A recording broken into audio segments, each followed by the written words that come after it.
Welcome to your Get That Nugget for GCSE English Language.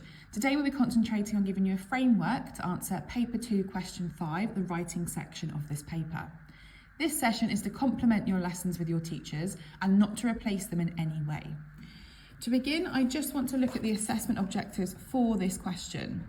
These are exactly the same as question 5 on Paper 1, and we need to make sure that we are communicating clearly and effectively, that we are adapting writing to suit the purpose, that we are organising information and ideas for effect, and that will give you a mark out of 24. AO6, our assessment objective, is we used a range of vocabulary, we use a range of sentence structures, and we will also get marks for our spelling and our punctuation. That is 16 marks out of the total of 40 marks available. So exactly the same, as I said, as Paper 1 at question 5. Interestingly, the mark scheme is also exactly the same. So you're still going to need to use your language features, you're still going to need to use your structural features. Question 5, they will give you a variety of text types to write. So these can be a speech, it can be an article, it could be a letter, it could also be an essay, it could also be a leaflet, and it's really important that you practice all different text types that they could possibly ask you. There is a list available on the exam board, and it's important that you are aware of what they require for each of those text types and what they look like. You will also be given an audience that you are writing for and a purpose, so whether you're explaining, whether you're persuading, all of these, again, really important to be really clear on in your question, so you know exactly why you're writing and how you are writing it.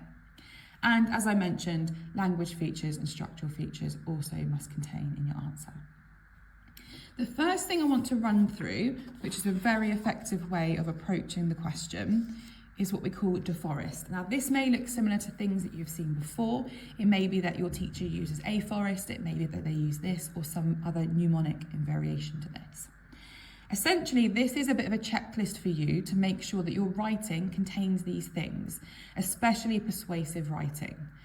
These are techniques that make your writing very persuasive, and an examiner will find them very effective. To begin, direct address, a very simple one. You are just directly addressing your reader, your audience. Include them in your writing. Use phrases like you. Use things that make them do something. So you could use command words like imagine. You could repeat imagine. Get them thinking, get them engaged in your writing, and that is a very effective way of immediately getting some marks. Then we have alliteration, self-explanatory. We do that in creative writing as well. Anecdote is an effective technique to use. It includes a story or some sort of experience that you may have that you can include in your writing. I'll go into more about that in nuggets later in the year. Facts. Facts can also be made up as long as they are realistic. Opinions, repetition, very effective tool to use in writing. Again, we use that in creative writing. Rhetorical question, very effective. Emotive language, make your reader feel something, make your audience feel an emotion. If they are emotionally connected to your story or they feel an emotion about something you're writing about, it becomes much more effective. Statistics, so things like 1 in 3, 98%, again, makes your writing very persuasive and also means that they are believing what you are saying. And then lastly, a list of 3, again, something we use in creative writing. This would be a really good chance to either screenshot this or make a note of this, pause the video, because it is something, as I said, that you can use as a checklist in any text type, but in particular for the purpose of persuading. For this nugget, we're going to look at a speech and what a speech requires. So we need to make sure with a speech and with any text type that we're really clear about what our text type is, that we are really certain of how it looks, and our examiner knows or our reader knows that we are writing that text type. For a speech, the most effective thing to work on is the opening and the closing statement. Obviously, the main body of the speech is really important, and there are techniques and language features that we can use to do that. But a really strong opening and closing statement means that you grab your reader's attention or your audience attention, and means they are engaged right from the start.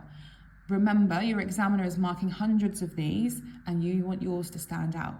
So things like rhetorical questions, things like repetition or a list of 3, or an address of the audience can be really effective. Equally, a closing statement, I would always include something like thank you for listening, very simple, but you could also have a sentence before that where you leave them with a rhetorical question or something that leaves them thinking. As I said, it is the same mark scheme, so you want to include those language features, you want to include structural features. De Forest is a really good way of being persuasive in a speech, and there are lots of other techniques that you can use within your writing. Lots of people struggle to structure a speech. Once you've got the opening and closing, the main body can be quite tricky because you may not be used to writing speeches. But similar to the creative writing nuggets, it is really effective to make sure that you've got a structural plan in place before you start writing. It's really important to plan. And it's the same version for any text type. So obviously we're looking at speech in this nugget, but the sections can be used for letter and articles, and I'll show you that in a later nuggets. No matter what the question, this is the structure that you should use. So let's have a look at an example question and then we can go through the structure. So this is an example question. Education is not just about which school you go to or what qualifications you gain. It is about what you learn from your experiences outside of school. So our first job, we need to read the question. We need to make sure that we know what we're writing. So we're writing a speech, and we need to know for who. We are writing for school or college leavers day for this example question. And we are explaining what we think makes a good education. So already you know text type, audience and purpose. This is why we're writing, this is who we're writing for, and this is what we're writing for. So we've read the question, we know what we're doing. Go back to the statement, and there will be 3 things that you can pick out. There always is in these questions, and those 3 things can then form the basis of your answer later. So as you read through the statement they give you, start selecting the 3 things. So education is not just about the school you go to, okay? Or what qualifications you gain. That's the second one. It is about what you learn from your experiences outside of school. So we've got 1, 2, 3 things. That then can be your 3 paragraphs or your 3 points. It is there to guide you. Of course, you can use other points or other things that you've thought of, but these 3 things will ensure that you are answering that question and you've got a good basis to start from. So if we take those 3 things and go back to the structure.